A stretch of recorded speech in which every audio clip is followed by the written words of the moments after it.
Bonjour, c'est Claire-Lise.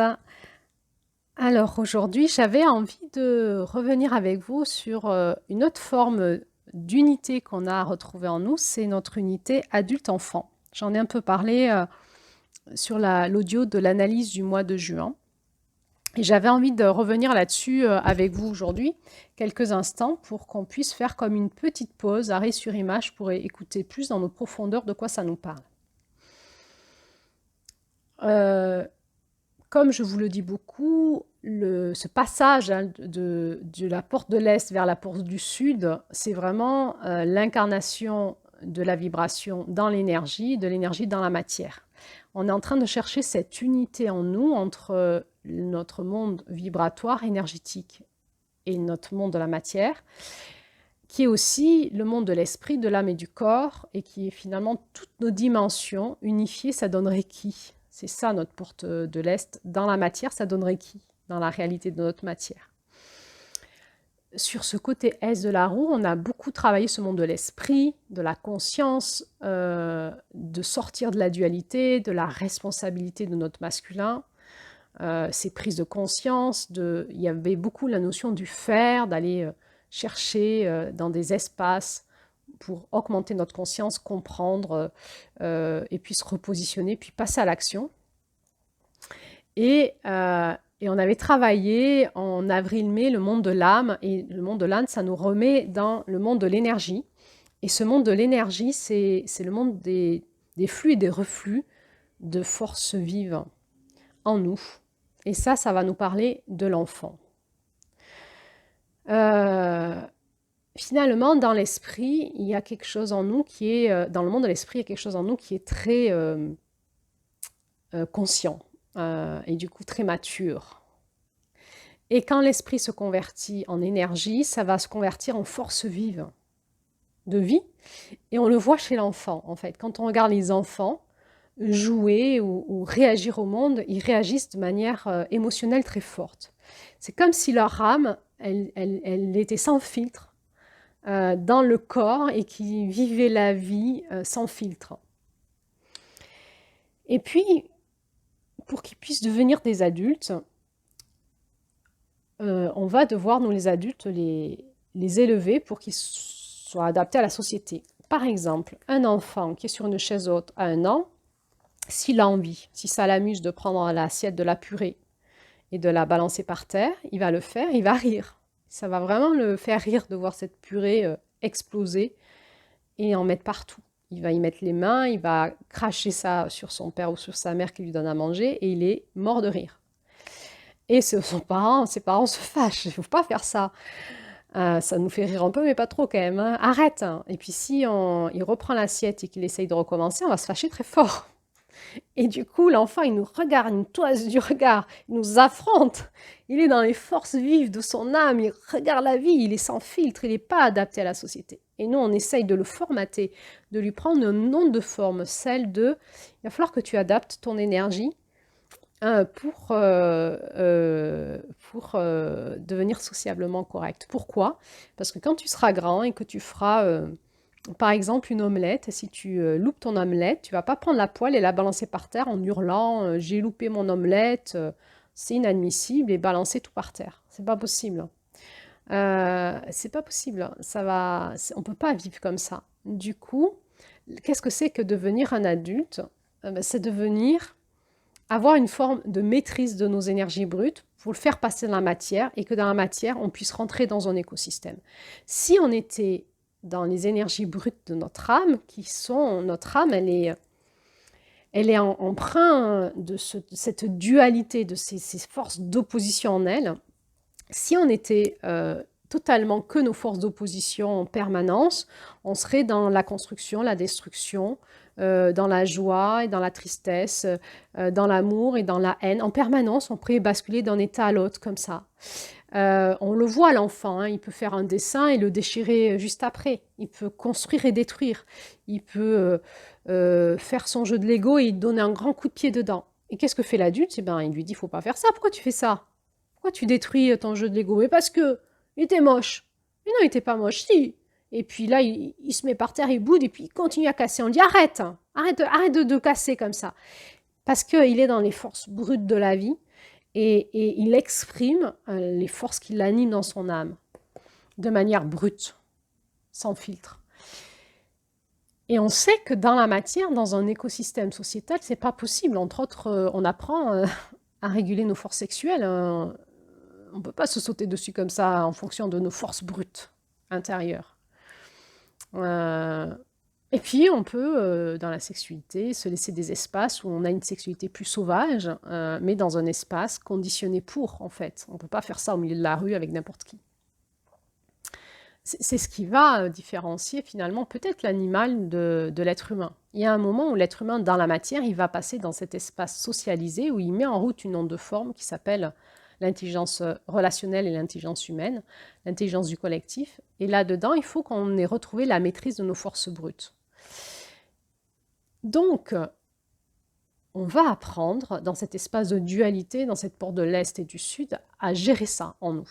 Et du coup, si on va à l'excès, on risque de devenir un adulte dans la désillusion et dans le bien comme il faire, bien comme il faut, être dans la conscience, dans le devoir, dans la responsabilité, dans les règles et lois. Il faut faire ça, il ne faut pas faire ça, ça c'est bien, ça c'est mal. Et finalement, perdre son âme, perdre sa joie intérieure, perdre cette souplesse intérieure de son âme qui rentre dans des forces vives et qui a envie aussi de s'amuser, de faire les idiots en fait.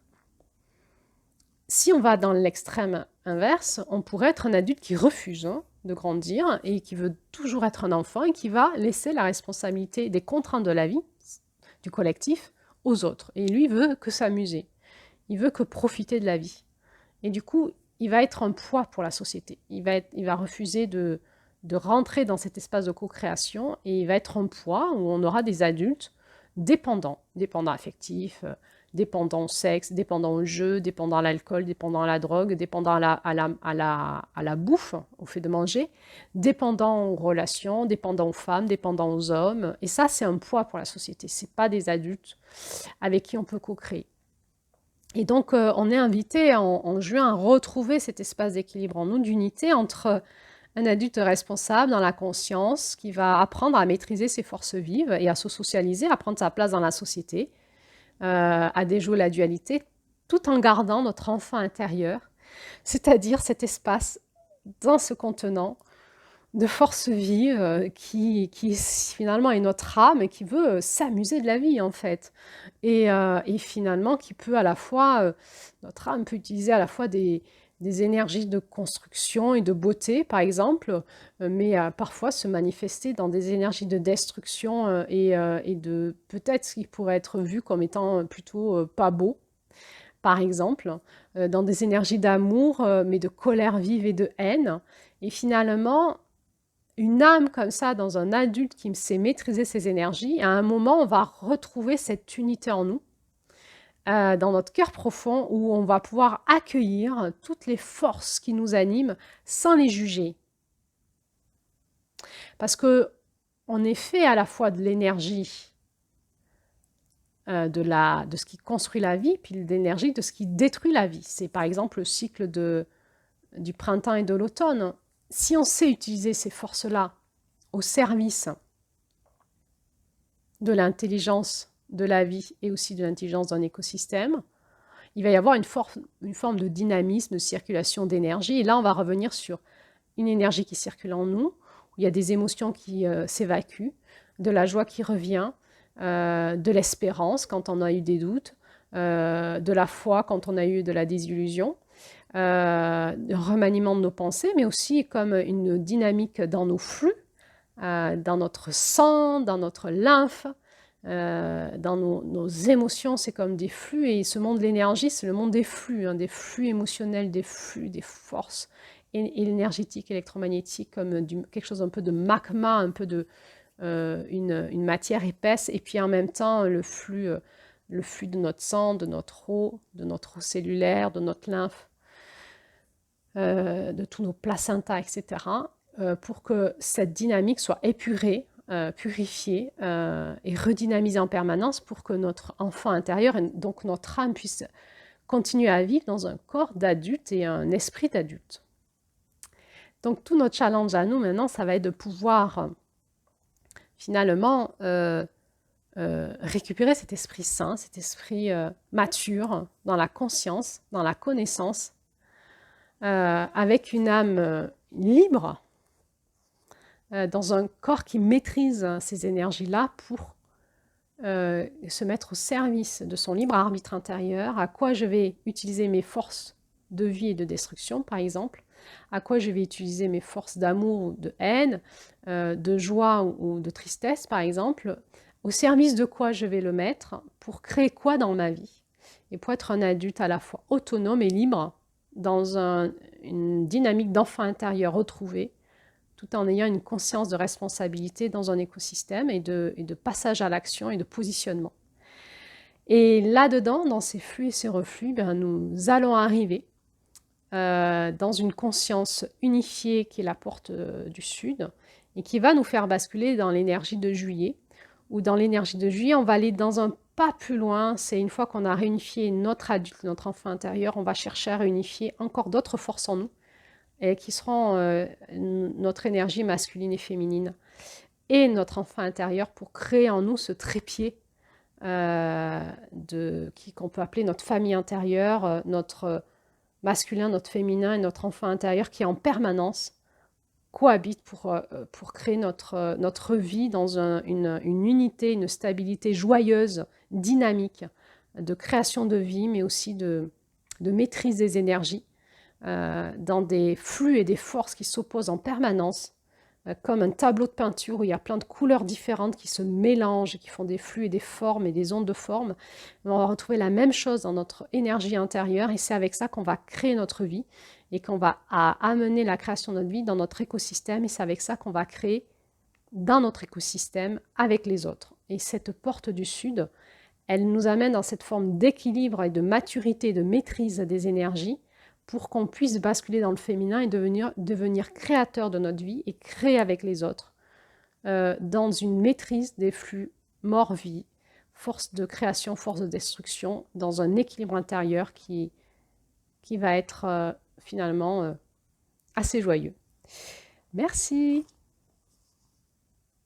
Eh bien, je vous souhaite une bonne tambouille intérieure avec tout ça.